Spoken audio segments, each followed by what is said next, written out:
How do prorated property taxes affect seller closing costs? Imagine closing day and the final numbers are coming together. You might wonder how property taxes fit into the big picture. Well, here's what really happens with prorated property taxes and how they impact what you pay as a seller. Property taxes are usually calculated for the entire year, but you only own the home part of that year. Since taxes are paid in arrears, meaning after the year ends, the seller has to pay their share of taxes up to the closing date. This is called proration, and it makes sure everyone pays their fair part. Let's say the annual property tax is $1,200. If your closing happens on July 1st, which is halfway through the year, you're responsible for paying taxes for the first 6 months.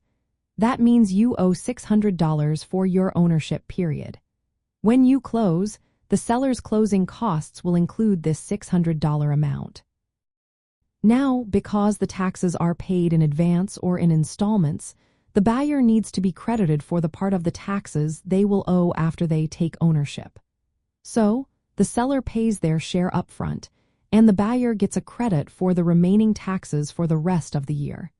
This way, the buyer isn't paying twice for the same period. The exact way the taxes are divided can depend on local rules and what's written in the purchase agreement. Usually, the closing agent or attorney handles this calculation and shows it clearly on the closing statement. The seller's share gets deducted from their proceeds, which means they pay that amount at closing.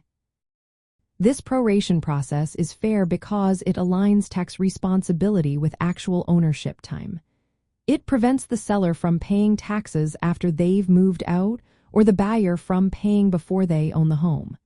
It's a simple, clear way to settle tax costs during the sale. So, in the end, prorated property taxes do increase your closing costs because you're paying your part of the taxes for the time you own the home. But, at the same time, you get credited for the taxes the new owner will owe after the closing. This keeps everything fair and straightforward for both sides. Understanding this helps you see how taxes fit into the overall costs of selling a home and makes the process smoother.